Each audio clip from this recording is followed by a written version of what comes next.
오늘은 창세기 47장입니다. 1절에서 12절 말씀이고요. 이제 야곱이 파라오를 만나는 장면을 우리가 보게 되어집니다.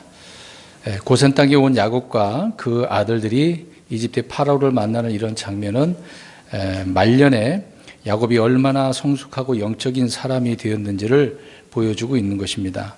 파라오 앞에 선 야곱은 과거에 우리가 알다시피 속이는 자잖아요.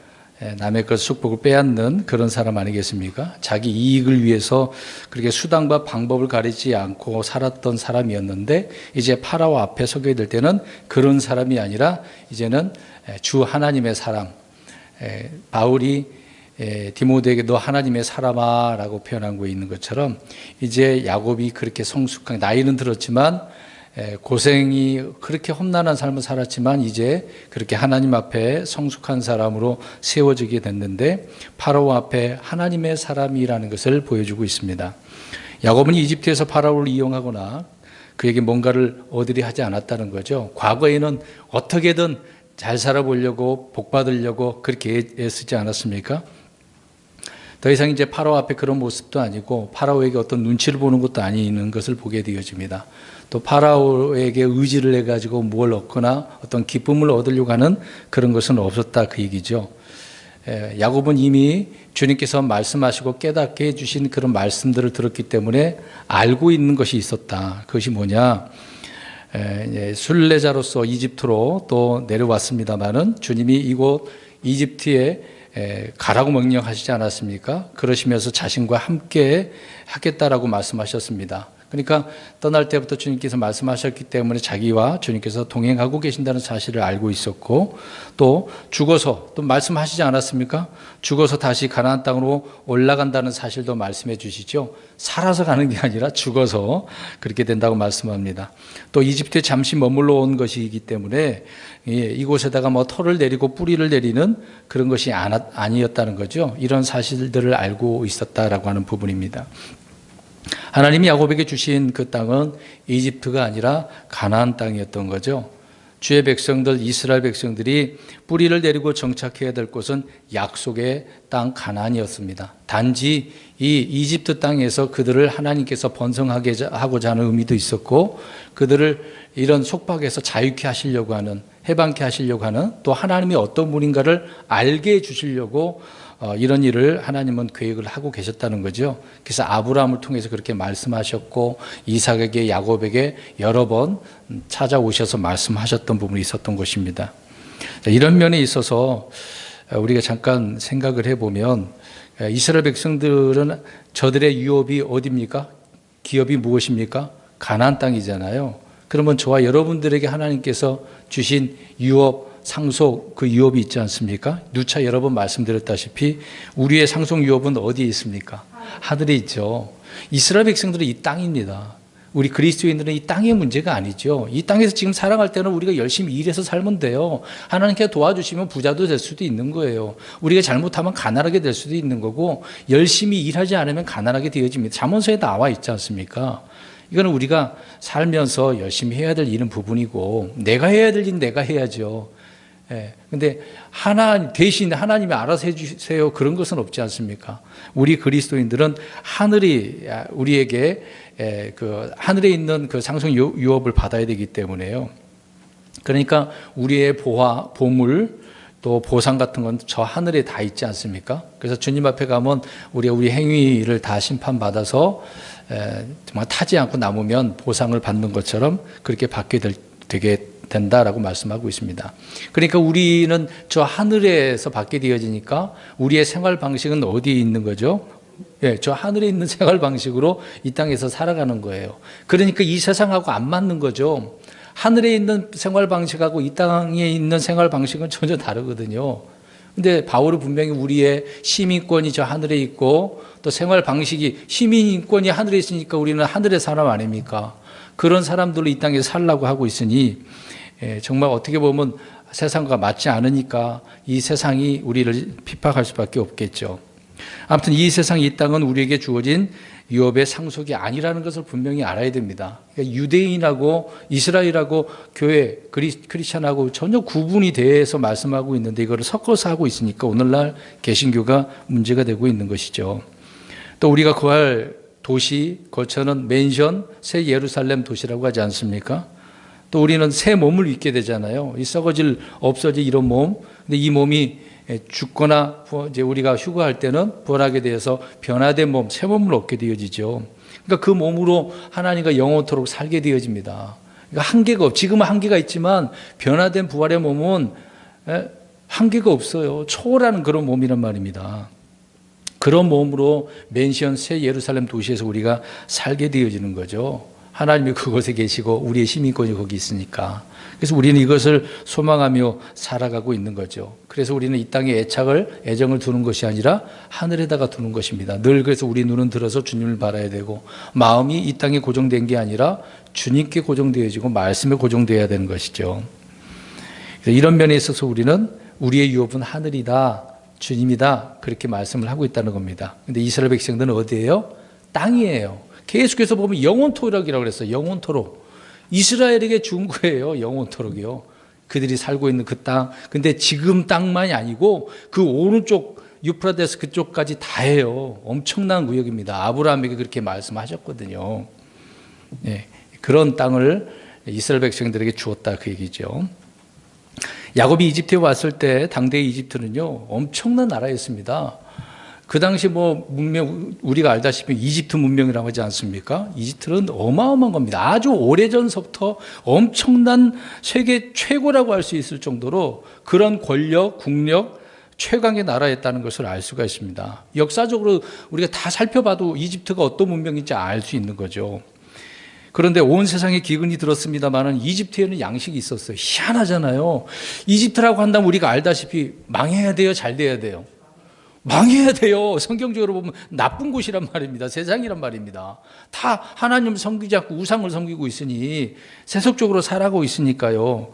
그런데 하나님 어떻게 이집트를 이렇게 멸망시키지 않고 더 잘되게 해주냐고요. 참 아이러니하는 부분도 있죠. 그러나 다 하나님의 계획 안에 들어 있습니다. 아무튼 온 세상이 기근이 들었습니다마는 이집트에는 양식이 있었다. 계속해서 이런 일들이 아브라함 때도 나오잖아요. 아브라함도 기근 때문에 갔었고 이삭은 가려다가 주님께서 막으셔서 블레셋에 있게 되었고요. 야곱은 그것이 알고 있었기 때문에 안 가려고 했던 것인데 지금 가라고 해서 간 거고요. 그러니까 아무튼 기근이 들기만 하면 어디로 가는 거예요? 이집트로. 왜? 거기에 뭐가 있으니까? 양식이 있으니까. 아니 희한하지 않습니까? 적과 꿀으려는 가나안 땅에 양식이 있게 해야 되는데 그럼에도 하나님의 뜻이 있는 거죠. 아무튼 그 정도로 이집트라고 하는 나라는 풍요의 나라였습니다. 당시 온 세상에 7년의 엄청난 그 기근 중에도 여전히 이집트에는 양식이 계속해서 있었어요. 지금 야곱과 그 11 아들들은 가족들은 모른단 말이죠. 근데 하나님께서 미리 요셉을 보내주셔서 요셉을 통해서 풍년을 7년 동안 지내고 7년 기근을 견딜 수 있도록 다 대비책을 마련해 두지 않았습니까? 근데 그 주변 나라는 다 이렇게 살기 어려웠던 거죠. 양식이 없었던 거예요. 가지고 있는 재물들은 있었습니다만은 양식이 없었던 거죠. 파라오는 가나안에 요셉의 아버지와 형제들이 있다는 소식을 듣고 그래서 수레를 보냈던 것이고 야곱의 모든 가족을 그래서 이집트로 초청을 했습니다. 요셉도 초청을 했었던 거고요. 파라오는 요셉의 가족들에게 그래서 초청을 한 것뿐만 아니라 가장 좋은 것을 주겠다 또 약속까지 하게 되지 않습니까? 든든한 뒷백도 있고 왕까지 그렇게 지원해 주니까 얼마나 대단하겠습니까? 누가 건들겠습니까? 예. 그런데 파라오 앞에 선 야곱은요, 그에게 오늘 만나는 장면을 보면은 왕을 만났으니까 대부분 어떻게 합니까? 엎드려야 되잖아요. 왕이시하고 엎드려야 되는데 그런 장면은 하나도 없어요. 충성을 맹세하거나 국민을 구하거나 복을 빌어준 그런 엎드려서 그런 행동을 하지 않았다는 겁니다. 나이든 야곱이 파라오 앞에 서게 되었을 때는 야곱은 이집트에서 살아갈 그 방법을 구하지 않고 오히려 만나면서 대화를 하다가 이제 요셉이 이야기하니까 복을 빌어주는 그런 내용을 오늘 말씀을 하고 있는 거죠. 자, 아무튼 야곱은 어떻게 보면 이집트가 다시 한번 기회의 땅이기도 하지만 전혀 그런 모습은 더 이상 보이지 않았다. 육신적인 야곱이 아니란 얘기죠. 더 이상 자기를 구하는 것이 아니다 그 얘기입니다. 자기 영광을 구하는 것이 아니다. 자기 자신의 이익을 구하지 않았다는 것입니다. 그러니까 말씀드린 것처럼 야곱은 이때 성숙한 믿음의 사람이 된 것이죠. 항상 어디 갈 때마다 자기 것밖에 아니, 팔은 안으로 굽는다고 다 내 거 그런 사람이었는데 지금 입장에서는 그런 게 필요 없어요. 늘 기다렸던 또 누구를 보니까 요셉도 보니까 다른 건 필요 없죠. 그래서 우리는 이런 면에서 우리가 잠깐 생각해 보면 더 이상 우리가 무엇을 구해야 되는가. 야곱은 이런 상황에서 더 이상 자기 것을 구하지 않는 그런 모습. 이런 사람이 이제 육신적인 사람에서 영적인 사람으로 변화된 것 아니겠습니까? 고린도서 10장 24절에도 아무도 자기 것을 구하지 말고 각각 다른 사람이 잘 되기를 구하라. 사실상 우리가 지금 기도할 때도 대부분 우리는 어떤 경제적인 부분을 놓고서 기도하잖아요. 잘 되게 해달라고. 근데 지금 금방 제가 읽은 구절에 보니까 어떻게 해요? 자기 것을 구하지 말고 다른 사람이 잘 되기를 구하래잖아요. 근데 우리는 그렇게 안 하지 않습니까? 근데 다른 사람을 위해서 잘 되기를 기도하기는 한 부분도 있겠죠. 근데 대부분 누구를 위해서? 자기를 위해서, 우리 가족을 위해서. 좀 이걸 그래서 기도 내용을 좀 많이 중보하는 기도를 많이 바꿔야 되겠죠. 그래서 우리 그리스도인들도 자기 것을 구하는 사람들이 많이 있습니다. 그러니까 영적인 사람은 자기 것을 구하지 않고 다른 사람이 잘 되기를 구한다라고 바울은 분명히 말씀하고 있는 거죠. 그래서 야곱이 지금 자기 것을 구하지 않았습니다. 전혀 왕한테 그런 얘기 한 내용이 하나도 없다 그 얘기죠. 그래서 우리도 야곱처럼 이런 성품의 기질이 왜 없겠어요? 당연히 눈에 보이는 것 심각하다고 생각하면 당장 막 벌벌 떨고 두려워하지 않습니까? 어떻게든 하나님 앞에 기도해서 하나님을 붙잡고 도와달라고 하는 것이 우리의 신앙의 사람으로 당연히 있는 부분도 있겠죠. 근데 야곱처럼, 이제 과거의 야곱처럼 자기 것을 구하려고 하는 그런 것을 뛰어넘어서 이제 성숙한 사람으로 다른 사람이 잘 되기를 구해야 되는 거죠. 그래서 빌립보서 2장 21절에 모든 사람이 자기의 이기를 추구하고 예수 그리스도의 일들을 추구하지 아니하되, 그러니까 그리스도의 일을 추구해야 되는데 자기의 일을 추구했다라고 이야기하고 있지 않습니까? 그래서 우리는 그리스도께서 어떤 일을 하시는지 그 일이 잘 되기를 바라야 되겠죠. 물론 주님이 하시는 일은 다 잘 되시는 거죠. 누가 가로막을 수가 있겠습니까? 방해할 수도 없겠죠. 그러니까 그리스도의 일들을 우리는 추구해야 된다 그 얘기죠. 이런 사람으로서 우리가 세워져야 나가야 된다. 그러니까 오늘 야곱은 이런 성숙한 사람이 된 거다. 그 얘기를 잠깐 우리가 이런 면을 통해서 적용하는 차원에서 말씀을 드린 것입니다. 그래서 야곱은 성경에 보면은 야곱의 이름이 많이 나와요. 근데 때로는 갑자기 말하다가 이스라엘로 이야기하잖아요. 앞에서 그 이름 얘기했지 않습니까? 육신적인 일들을 하나님께서 언급할 때 어떻게 이름을 불러요? 야곱이라고. 근데 영적인 사람으로 부를 때는 이스라엘이라고 그렇게 부릅니다. 야곱을 향해서는 그렇게 하신다는 얘기예요. 근데 지금 야곱으로 이렇게 계속 나오는 부분도 있죠. 아무튼 야곱이 전과 후가 어떻게 달라졌는지를 우리는 알 수 있다 그 얘기입니다. 그래서 우리 그리스도인들도 마찬가지예요. 예수님 믿고 그리스도인 하나님의 사람이 됐는데 그 후에 여전히 옛 본성을 가지고 있는 경우 있잖아요. 지금도 있습니까? 있잖아요. 우리 속에 옛 본성이 언제든지 튀어나오지 않습니까? 근데 이런 것을 하나님의 말씀으로 자꾸 우리가 누르고 정복시켜야 되겠죠. 내 본성, 옛 본성이 안 나오도록. 그거를 그래서 바울이 얼마나 많이 싸웠겠어요. 나는 날마다 어떻게 한다고요? 죽노라. 계속 싸운다는 얘기죠. 싸워서 나 자신을 죽이는 거죠. 근데 우리는 그게 힘들어서 포기해버리는 것입니다. 이거는 주님 오실 때까지 내가 죽을 때까지 해야 되는 일이거든요.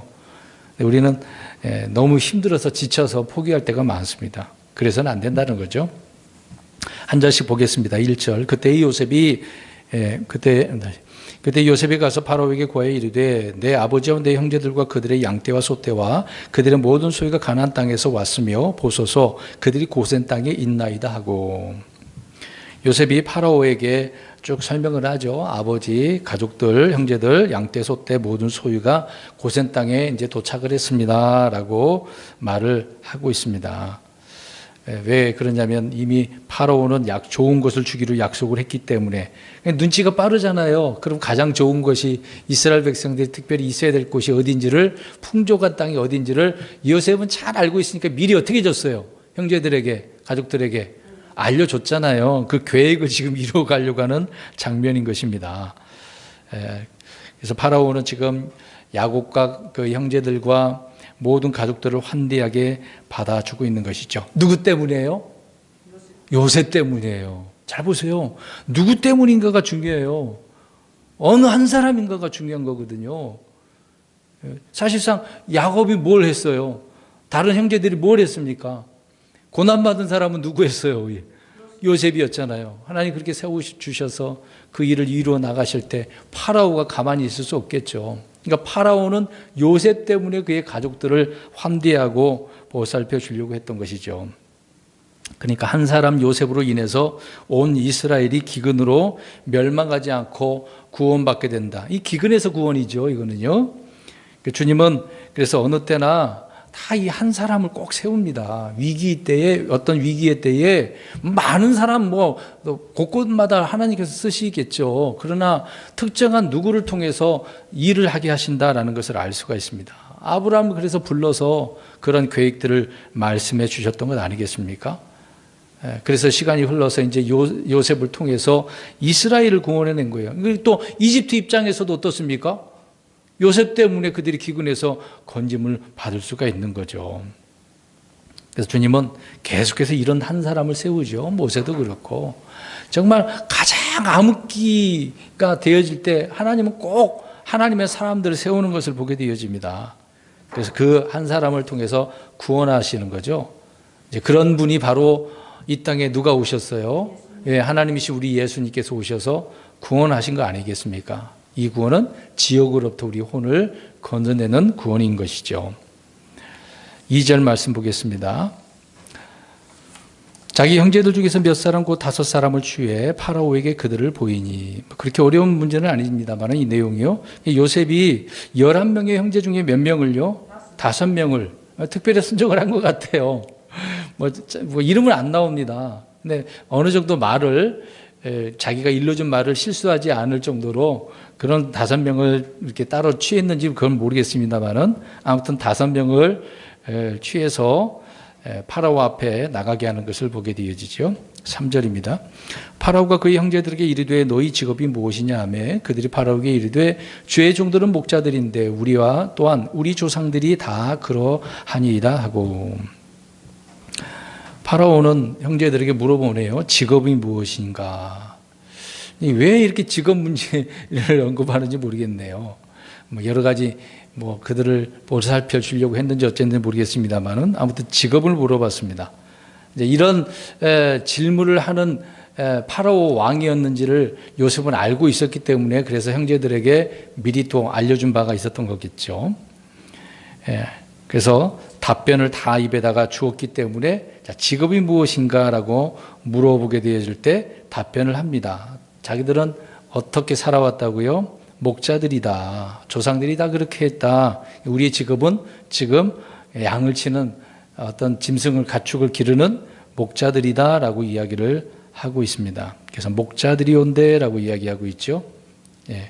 그래서 이집트에서 살아가려면 아주 중요한 답변을 잘해야 되는 거거든요. 그래서 5명을 선정을 해서 답변을 잘해야 됩니다. 그러니까 말 한마디가 그냥 자기 생각에 목자들인데도요, 우리가 다른 것도 했어요. 그런 말을 해버리면 이제 틀어질 수가 있습니다. 다른 말 할 필요가 없어요. 요셉이 일러준 대로만 하면 되는 거였거든요. 그래서 답변을 이렇게 목자라고 한 부분이 있는 것이죠. 어떻게 보면 이제 목자라고 그랬으니까 이제 고센 땅에 정착하게 되는 부분이 되겠습니다만은요. 그러면 이제 이집트에 있는 사람들과 섞일 수 있어요, 없어요? 없어요. 왜? 우리가 알다시피 이집트 사람들은 목자를 어떻게 여기니까? 가증 여기니까. 저주받을 그런 직업이라 생각하는 거죠. 우리나라 과거에 그 소 잡는 사람 뭐라고 그래요? 백정. 과거에는 백정 그러면 다 싫어했습니다. 천이 여겼던 거죠. 그런 것처럼 이집트 사람들은 이렇게 목자를 그렇게 싫어한 것을 보게 되어집니다. 그렇게 천한 직업이었는지 모르겠네요. 희한하게 여기는 것을 보게 되어집니다. 아무튼 그래서 이미 이제 이 직업 때문에 저 이집트 사람들과 섞일 수 없는 이런 상황. 참 어떻게 보면 이런 말 한마디 그 직업 때문에 구별된 삶을 살아가야 되는지를 우리가 알 수가 있는 것이죠. 그래서 히브리 사람들은 이집트 사람들과 사귀거나 교류를 할 수가 없습니다. 가증이 여겼는데 말도 어떻게 하겠어요? 섞지 않겠죠. 그냥 저 히브리 사람들 저 요셉 총독에 의해 가지고 가족들이 와갖고 저렇게 저쪽에 땅을 얻어가고 사네, 뭐 그런 말이 있을 수도 있었겠죠. 그래서 주의 종들은 목자들이옵니다라고 그렇게 말을 하고 있습니다. 그러니까 이런 면대 또 한 면으로 우리가 생각해 보면 이집트 사람 세상과 섞여 사는 것이 아니니까 동화되지 않게 되어지는 거죠. 분리되어서 살 수밖에 없는 것입니다. 아무튼 유대인들은요, 여기 이제 처음에는 여기는 부분은 이제 목자, 목축업이지 않습니까? 근데 나중에 가나안 땅에 들어가서는 어떻게 사는 거죠? 당연히 물론 목축업도 하긴 하지만 농업입니다. 농업. 네, 이스라엘은 농업 국가입니다. 그래서 지금 예전에 설교한 적도 있는데 키부츠라고 하죠. 그들은 농사를 짓는 자들입니다.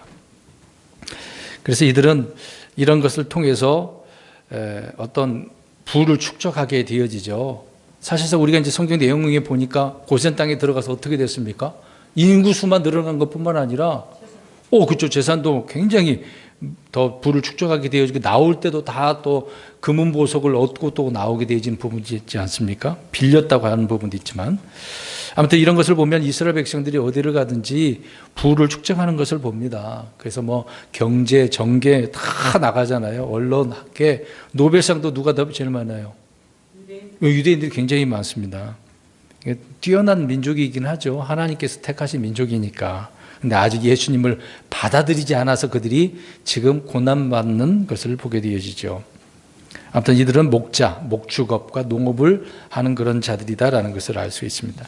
4절, 그들이 또 바로에게 이르되 가나안 땅에 기근이 심하여 주의 종들에게 양떼를 먹일 초장이 없기에 우리가 이 땅에 체류하려고 왔사오니 그러므로 이제 원하건대 주의 종들이 고센 땅에 거하게 하소서 하니라. 요셉의 형제들은 이곳 이집트 땅에 온 것이 바로 무엇 때문이라 그래요? 기근 때문이었습니다. 그것 때문에 양떼를 먹일 수 없었어요. 초장이 없었습니다. 다 말랐으니까요. 지금 이들에게 필요한 것은 그래서 초장입니다 라고 이야기를 하고 있는 거죠. 그래서 가나안 땅에서 올 때 양떼, 소떼도 같이 데려왔습니다. 그렇게 얘기합니다. 네, 그래서 우리가 이 땅에 머무르려고 합니다. 체류하려고 합니다. 그 얘기를 하고 있는 거죠. 그러니까 이제 우리가 이집트 땅에 거주할 수 있는 뭘 달라는 거예요. 남의 땅에 거주하려면 뭐가 있어야 되죠? 영주권, 시민권이 있어야 되는 거죠. 예, 어떻게 표현하면 그렇게 달라는 그런 얘기다 그 얘기죠. 그러니까 자신들의 필요를 파라오에게 지금 요셉이 일러준 대로 요구하고 있는 것이죠. 그래서 어느 땅이 필요하다? 고센 땅이 필요합니다라고 이야기를 4절 끝부분에 하고 있는 것이죠. 네, 이것도 우리가 잠깐하게 또 영적으로 교훈을 삼아서 적용시켜 본다면 우리는 무엇을 구해야 되겠습니까? 오늘 이들은 고센 땅 달라고 했는데 우리는 무엇을 구해야 되겠습니까? 아까도 물론 자기 거 구하지 말고 다른 사람 잘 되기를 바라야 되는데 우리는 자기의 거, 자기 유익, 자기 영광, 자기의 그 무엇을 구하려고 하지 않습니까? 근데 이미 주님께서 마태복음 말씀하고 있는 것처럼 너희는 먼저 그분의 왕국과 의를 구하라 라고 말씀을 하고 있는 거죠. 또 남이 잘 되기를 바라고 교회를 세우기를 바라는 거. 우리가 이런 것들을 구해야 되는 것은 사실입니다. 그러니까 먼저 이런 걸 구하고 그 다음에 우리가 필요한 거 구하라 그 얘기합니다. 사람들 좀 순서를 바꾸는 경우도 있죠. 뭘 바꿔서 기도한다 다른 것도 하면 되긴 하는데 우리는 남의 것, 주님의 것을 잘 안 구한다 그 얘기입니다. 그러지 말자 그 얘기죠. 이런 차원에서 우리는 무엇을 구해야 되는지를 알아야 되는 부분도 있습니다. 5절 6절 보겠습니다. 파라오가 요셉에게 말하여 이르되 내 아버지와 형제들이 내게 왔도다. 이집트 땅이 내 앞에 있으니 내 아버지와 형제들이 이 땅에서 가장 좋은 것을 구하게 하되 그들이 고센 땅에 구하게 하고 그들 가운데 활동력 있는 사람들 내가 알거든 그들이 내 가축을 맡아 관리하는 자들이 되게 하라 하였더라. 파라오 앞에서 형제들의 답변과 요청을 들은 파라오는 요셉에게 말을 안 해요. 지금 형제들에게 말합니까? 요셉에게 말합니까? 요셉. 지금 요셉이 중요합니다. 요셉을 통해서 지금 어떻게 하는 거죠? 모든 가족들에게 필요를 채워주고 있는 것이죠. 예. 파라오는 분명히 지금 요셉의 형제들에게 묻고 들었는데 답변은 요셉에게 하고 있다. 예. 그래서 요셉의 형제들은 파라오에게 구한 것은 그러면 요셉의 형제들 누구를 통해서 얻는 거죠? 요셉을 통해서. 참 중요한 부분인 것입니다. 이것도 우리가 적용하게 되어지면 지금도 그렇습니다. 우리가 주님의 이름으로 아버지 하나님께 구하잖아요. 우리가 구한 것들을 그러면 누구를 통해서 공급받아요? 금방 얘기했는데 지금 요셉이 누구를 예표하고 있습니까? 예수 그리스도를 예표한다고 그랬지 않습니까? 지금 파라오가 요셉에게 말하고 요셉을 통해서 형제들에게 주게 하는 것처럼 우리가 주님 앞에 구하면 주님께서는 우리 예수 그리스도를 통해서 우리에게 공급하신다고 빌립보서 4장 19절에 말씀하고 있습니다. 그러니까 빌립보는요, 하나님께서 필요를 채워주시는 그런 내용들을 말씀을 하고 있는 거죠. 그래서 우리가 구하는 것이나 생각하는 것이나 말하는 것이나 우리가 때로는 울부짖어서 기도할 때도 있지 않습니까? 이럴 때 모든 것은 다 누구를 통해서요? 예수 그리스도를 통해서 주어진다. 그래서 요한복음 1장 17절에도 은혜와 진리도 누구를 통해서? 예수님을 통해서. 또 믿음은 바로 그리스도를 통해서 온다고 하고 있잖아요. 또 화평과 또 모든 그 은혜가 다 그리스도를 통해서 하나님과 화평이 임하게 되어지는 거죠. 또 복도요. 그러면 복도 마찬가지로 예수님을 통해서 이스라엘 백성들 하나님께서 직접 주신 부분이 되겠습니다만은 우리는 다 예수님을 통해서요. 기도도 또 누구를 통해서 하죠? 예수님의 이름, 예수님께서 내 이름으로 기도하라고 그랬잖아요. 그냥 기도 아버지 하나님 니네들이 알아서 기도해가 아니라 내 이름으로 하라. 그럼 하나님께서 그러면 금방 말씀처럼 누구를 통해서 주신다고요? 예수님을 통해서. 그래서 빌립보서 4장 13절에 그렇게 그리스도를 통해서 모든 것을 또 할 수 있다라고 이야기를 하고 있는 거죠. 다 그리스도를 통해서다라고 하는 부분인 것입니다. 그래서 파라오는 요셉에게 이집 땅이 내 앞에 있으니까 내가 내 아버지 형제들을 가장 좋은 곳으로 거하게 하고 먹게 하고 고센 땅에 거하게 해라. 이렇게 응답을 요셉에게 해주고 있는 것이죠. 여기서 주목할 것은 형제들은 말씀드린 것처럼 파라오에게 구할 때 요셉이 미리 일러준 대로 요셉의 뜻대로 구하고 있다는 사실인 것이죠. 예. 그래서 만약 요셉의 형제들이 요셉의 뜻과 달리 다른 뜻을 구하게 되어지면 앞에서 말씀드린 것처럼 이대로 다 받을 수 있습니까? 없습니까? 안 된다는 거죠. 그러니까 왜 다시 이 얘기를 하냐면은 우리가 예수님의 이름으로 아버지한테 구할 때도 다 예수님께서 어떻게 하신 대로 말씀대로 일러준 대로 기도하면 돼요. 근데 우리는 내 생각대로 기도하려고 그러잖아요. 제가 여러 번 기도 빨리 응답 받으려면 어떻게 하라 그랬어요? 말씀 가지고 하나님이 약속하신 말씀 가지고 지금 이 시대는 예수님을 통해서 말씀을 들으라고 했잖아요. 또 그분을 통해서 예수님을 통해서 아버지께 기도하라고 그랬으니까 예수님께서 우리에게 명령하신 것들을 가지고 주님 이렇게 약속하지 않았습니까? 라고 하면서 구해야 되는 것이죠. 예. 이런 차원에서 우리는 한 번 더 우리 자신들을 살펴보아야 되는 것이죠. 그래서 예수님 우리에게 무엇을 구해야 되는지도 다 미리 말씀해 주셨던 부분입니다. 사복음서를 잘 읽어보면 알 수 있어요. 제자들이 다 물어본 것 아니겠습니까? 그래서 파라오는 요셉에게 이집트 땅이 내 앞에 있으니라고 이야기를 하고 있습니다. 그러면서 자기의 그 가축들을 어떻게 하라 그래요? 한 명을 거기서 잘 관리하는 자를 뽑아가지고 잘 관리를 해라. 관리하도록 또 맡겨주잖아요. 관리자가 되라고 하는 것을 보게 되어집니다. 참 왕의 것도 이렇게 관리할 수 있는 특권도 얻게 되어지죠. 누가 그렇게 할 수 있습니까? 별 볼 일 없는 사람은 누가 이렇게 야 너 내 거 잘 보관해라, 잘 관리해라 그러진 않잖아요. 그래서 이제 요셉의 형제들은 야곱과 자신들의 가축뿐만 아니라 파라오의 가축까지 관리하게 되어지고 또 관리 감독을 할 수 있는 거죠. 목자를 그렇게 뽑아서 하라고 했기 때문에요. 7절 보겠습니다. 요셉이 자기 아버지 야곱을 데려가 파라오 앞에 서게 하니 야곱이 파라오를 축복하며 이제 5 형제들은 놔두고 요셉이 야곱을 소개하는 장면을 보네요. 파라오 앞에 서게 한 것을 보게 되어집니다. 앞에서 말씀드린 것처럼 요셉이 파라오 앞에 가가지고 서서 무릎을 꿇는 장면이라고 봅니까? 아니죠. 내 주여라고 그런 말도 하지도 않고요. 두려움에 떨지도 않고 잘 보이려고 뭘 말이나 행동하는 것도 없는 것을 보게 되어집니다. 우리가 살펴본 대로 외삼촌 라반을 만났을 때도 들에서 나중에 돌아갈 때 에서를 만났을 때도 어떻게 행동을 했죠? 두려워가지고. 그렇죠. 그런 행동, 호의를 베추고 자기를 낮추고 막 아첨도 떨고 뇌물도 바치고 그랬지 않습니까? 근데 지금 그러지 않는다는 거죠. 그래서 앞에서 말씀드린 것처럼 야곱이 지금 어떤 사람이 됐어요? 성숙한 사람, 하나님의 사람이 된 거죠. 그렇게 믿음이 성숙했다라는 걸 보게 되어집니다. 그러면서 야곱이 파라오를 어떻게 합니까? 축복하네요. 참 여기서 참 우리 생각해 보면 어떻게 이럴 수가 있지라고 생각할 수 있습니다. 자, 축복은 누가 합니까? 축복은 누가 할 수가 있죠? 대부분 축복 누가 합니까? 나이 든 자가 나이 어린 자, 그러니까 높은 자가 낮은 자에게 하는 거거든요. 나이 많은 사람이 젊은 사람에게. 근데 어떤 신분이 있으면 또 젊은 사람이 할지라도 신분이 있으면 나이 든 사람에게도 그렇게 축복을 빌어줄 때가 많이 있습니다.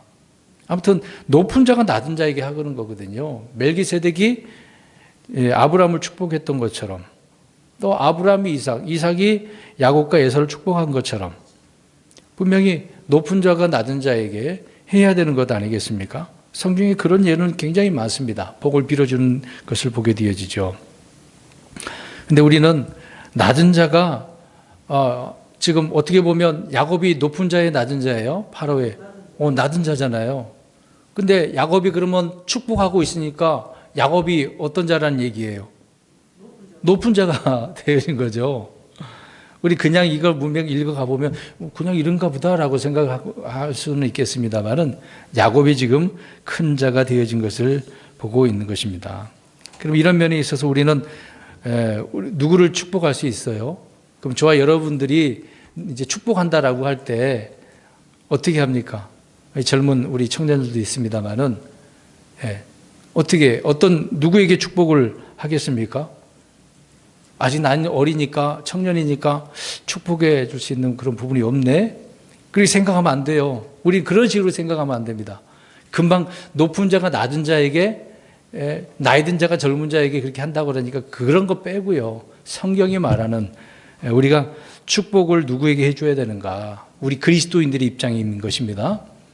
우리는 누구에게 축복을 해줘야 되는가? 첫 번째 마태복음 5장 44절을 따라서 우리가 살펴보면 너희를 저주하는 자들을 축복하라 라고 말씀하고 있습니다. 저주하는 자, 저주. 희한하죠? 나를 저주하는데 성경은 어떻게 하라고 합니까?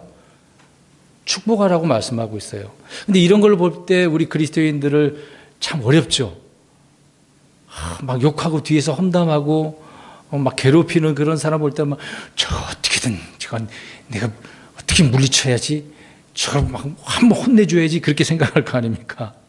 근데 나를 저주하는 자를 축복하라고 이야기합니다. 그러면은 저주하는 자가 높은 자예요, 낮은 자예요? 낮은 자잖아요, 낮은 자. 그렇죠? 어떻게 보면 우리는 저주받는 크리스찬으로서 더 낮은 자이기도 하긴 합니다. 그럼에도 불구하고 우리는 그들을 어떻게 해야 되는 거죠? 나를 저주하는 자를 축복해 줘야 된다.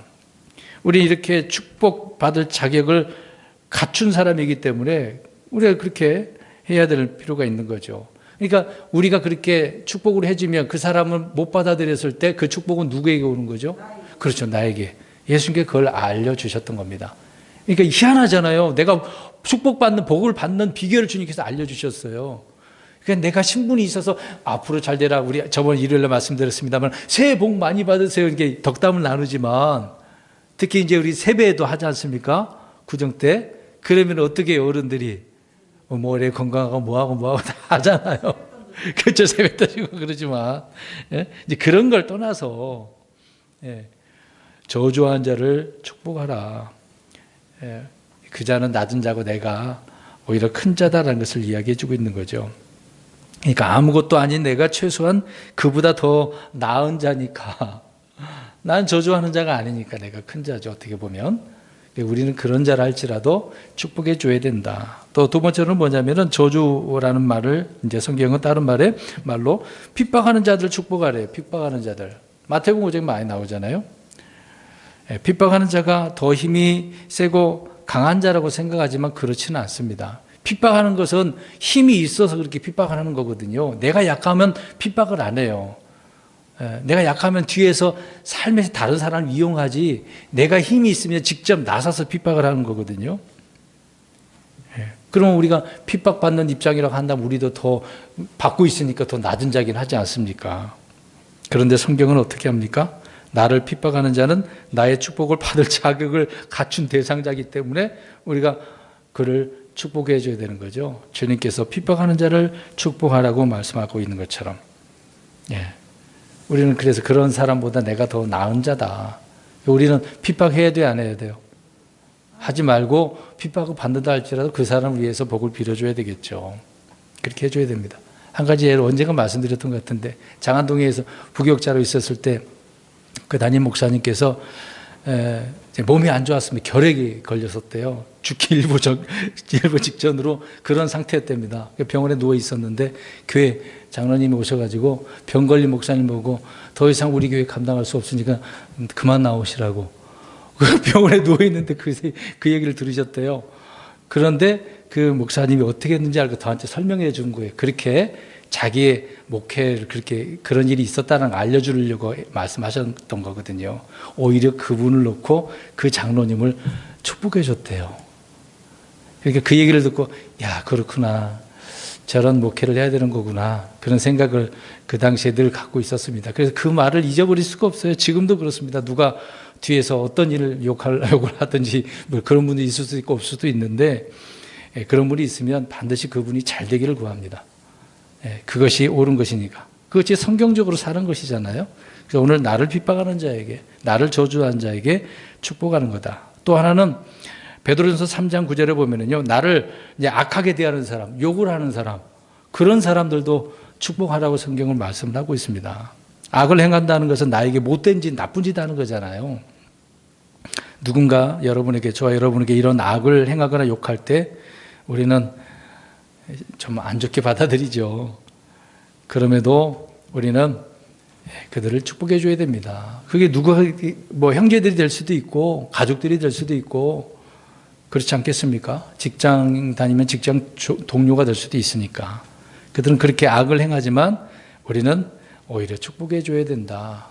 이런 면에서 우리가 축복해 줘야 된다, 그 얘기죠.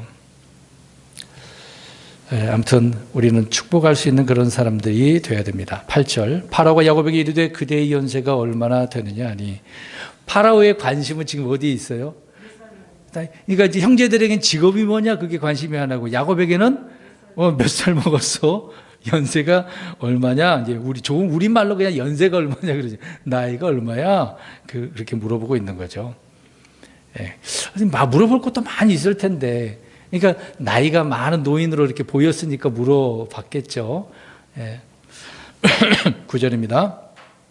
야곱이 파라오에게 이르되 내 길 순례길 횟수의 날이 130년이니이다. 내 삶의 횟수의 날이 얼마 안 되고 험악하였으며 내 조상들이 순례하던 때에 그들이 누린 삶의 횟수의 날에는 미치지 못하였나이다 하고, 야곱은 파라오에게 순례 횟수의 날이 130년. 그러니까 지금 만나는 장면이 그때 130년이죠. 나중에 17년 더 살고 147세에 죽었습니다. 이때는 좀 이따가 또 다음 주에 한 번 더 말씀드리겠는데요. 아무튼 그때 야곱의 나이는 130세였고 요셉은 39세인 것이죠. 얼마나 험난했는지를 설명을 해주고 있습니다. 근데 순례 날이라고 표현하고 있는데요. 순례. 이런 내용이 아브라함 때 나그네 그렇게 계속 말씀하고 있지 않습니까? 히브리서도 순례, 나그네, 또 베드로도 나그네를 잘 대접하라고 하는 부분도 있죠. 왜 그렇겠습니까? 왜 순례라고 하잖아요? 왜 그렇게 말을 합니까? 이 땅을 살면서 인생을 살고 있는데 순례, 나그네라고 표현하고 있네요. 그렇죠? 죽으면 그걸로 끝나는 거라고 생각하지만 그게 아니라 왔다가 다른 데로 내 본향 집으로 가니까, 진짜 집은 저 하늘에 있으니까 그렇겠죠. 물론 이스라엘 백성들은 가나안 땅이지만은 그게 영원토록 살 수 있는 곳은 아니잖아요. 물론 죽으면 끝나는 것이지만 나중에 이제 육신적으로 살아서 천년왕국에 들어가고 그 외에 영원한 생명을 살아가는 육신적인 그런 사람이 있겠습니다만은, 아무튼 믿음의 사람들은 순례자, 순례의 길 나그네 그렇게 표현을 하고 있습니다. 그래서 자기 조상들보다 햇수의 날이 그렇게 얼마 안 된다라고 험악했다라고 고백을 하고 있습니다. 고통의 연속이었던 거죠. 우리가 알다시피 이제 에서에 의해서 도망 나온 그 순간 그때서부터 얼마나 힘들었겠습니까? 오랜 기간 동안에 그렇게 종노릇 하면서 쫓겨가면서 도망자 신세로 살아가는 그런 사람, 또 찬탈자의 그런 삶이잖아요. 남의 거 빼앗았으니까 그걸로 편안하게 살 수 있었던 것은 아니었던 것이잖아요. 그래서 험악했다라고 이야기를 하고 있는 것입니다. 10절 보겠습니다. 10절 야곱이 파라오를 축복한 뒤 파라오 앞에서 나오니라. 그냥 복을 빌고 그냥 나와 버렸네요. 좀 간단한 내용이네요. 복을 얻기 위해서 복을 받기 위해서 애써오던 사람이 축복을 하고 복을 빌어주고 바로 그 자리에서 나오게 되어지네요. 야곱이 누군가를 복주는 사람이 되었다는 것을 우리가 보게 되어집니다. 그 복 하나가 대단한 거죠. 왜 그러냐면 그 당시에 족장이잖아요. 아브라함이 족장이고 이삭이 족장이고 야곱이 족장인데 하나님은 이 사람들이 복을 빌어준 것대로 어떻게 하십니까? 그대로 하시는 분이십니다. 그러니까 야곱도 알잖아요. 그 축복권을 빼앗기 위해서 그런 사람이 되었다라고 이야기를 하고 있습니다. 마지막 11, 12절 요셉이 파라오가 명령한 대로 자기 아버지와 형제들을 정착시키고 이집트 땅에서 그들에게 소유를 주되 그 땅이 가장 좋은 곳인 라메셋 땅에서 주었으며 또 자기 아버지와 형제들과 자기 아버지의 온 집안 사람들을 빵으로 부양하되 그들의 가족대로 따라 그리하였더라. 여기 라메셋이라고 그랬잖아요. 라암셋인데 다른 이름으로 라메셋이라고 그렇게 불립니다. 그러니까 그곳인데 이렇게 불려질 때가 좀 다른 부분이 있기 때문에 우리 킹제임스 성경은 영어 그 발음대로 라암셋 한 데도 있고 라메셋 할 때도 있습니다. 그렇게 이해를 하시면 될 것 같고요. 아무튼 요셉은 파라오가 명령한 대로 자기 아버지와 형제들이 정착할 땅을 주죠. 그것이 어디예요? 지금 금방 말씀드린 대로 라메셋, 고센 땅에 있는데 거기에 라메셋을 줬다라고 이야기를 하고 있습니다. 그 땅은 가장 좋은 땅이래요. 가장 좋은 땅. 이 평택에서 가장 좋은 땅은 어딜까요? 여기 압정동입니까? 아파트가 없는데 어떻게 보면 저 소사벌인데 아파트가 많이 세워져 갖고 그래서 땅값도 비싸잖아요. 아파트 값도 비싸고 사람들은 그런 기준이 되겠죠. 지금 이 사람들이 가장 좋은 땅은 목초지가 있는 곳이죠. 물이 있고 푸른 초장이 있는 곳, 그들이 잘 구할 수 있는 곳. 그냥 이런 건물을 지는 건 아니지만 텐트를 짓고 산다 할지라도 그 땅이 그들에게는 가장 좋은 땅이죠. 또 하나님이 그곳에 함께 계시니까 더 좋은 땅이 될 수밖에 없는 것입니다. 네. 자, 여기서 살펴보게 되어지면 잘 보세요. 희한하지 않았습니까? 지금 땅을 주었는데 요셉이 그들을 어떻게 한다고 나오죠? 부양을 하고 있어요. 어떻게 보면 형제들이 요셉을 섬겨야 되는데 요셉이 어떻게 하고 있습니까? 형제들 가족들을 섬기고 있어요. 돌보며 감독하며 먹여주고 있지 않습니까? 그들의 주이고 치리자인 요셉이 그들에게 땅도 주고 정착시키고 모든 필요를 공급해 주는 거죠. 그래서 요셉은 우리 예수 그리스도를 예표하고 한다고 하는 것처럼 우리 예수님께서 저와 여러분들에게 다 주셔요. 우리를 보살펴 주셔요. 사실 우리가 주님을 섬긴다고 하잖아요. 예배도 우리가 경배하는 것도 주님을 섬긴다고 하고 있긴 하는데 그러나 우리 모든 삶을 주님께서 인도하시고 다 공급해 주시고 하시는데 그게 다 주님이 하는 것 아니겠습니까? 우리가 섬기는 건 아니거든요. 그래서 우리가 주님의 이름으로 구해서 주님 달라고 하는 것 아니겠습니까? 주님께서 부양하시고 섬겨주시고 이거 얼마나 감사해야 됩니까? 이런 것들을요 매주마다 매일마다 그걸 경험하면은요 일요일날 우리가 나와서 예배 드릴 때 감사할 게 많겠어요, 적겠어요? 많겠죠. 감사 안 하는 사람들 그냥 무턱대고 기도할 때요 그냥 레파토리가 술술 나온 것처럼 무턱대고 하면 안 됩니다. 한 주간 동안 나에게 감사해 주었던 감사로 할 수 있도록 주께 주신 것 생각해 보면 정말 감사할 수밖에 없어요. 그냥 절로 나올 수밖에 없습니다. 찬양할 때도 정말 기뻐서 찬양하는 거거든요. 그냥 음일에 맞춰서 곡에 맞춰가지고 뭐 가사 생각하면서 그게 아니에요. 주님이 우리와 어떻게 함께 하셨는지를 우리는 알고 그런 주님을 찬양해야 되는 거죠. 나 같은 죄인을 이렇게 살리신 주님. 그것뿐만 아니라 삶 가운데 늘 함께 하시고 공급해 주시고 부양을 해 주시니 주님은 오히려 나를 이렇게 섬기고 계시니 얼마나 감사한지를 깨닫고 해야 되는 거죠. 요셉이 그런 사람이었어요. 그렇게 형제들에 의해서 고난을 당한 사람이었지만 철저히 요셉도 이런 위대한 모습을 형제들에게, 가족들에게 보여주고 있었다는 겁니다. 그래서 저와 여러분들도 요셉과 같이 또 야곱이 성숙한 그런 사람으로서 오히려 누가 나를 저주하고 핍박하더라도 욕을 하더라도 축복해 줄 수 있는 그런 사람, 이런 성숙한 사람들이 되기를 주의 이름으로 축원합니다.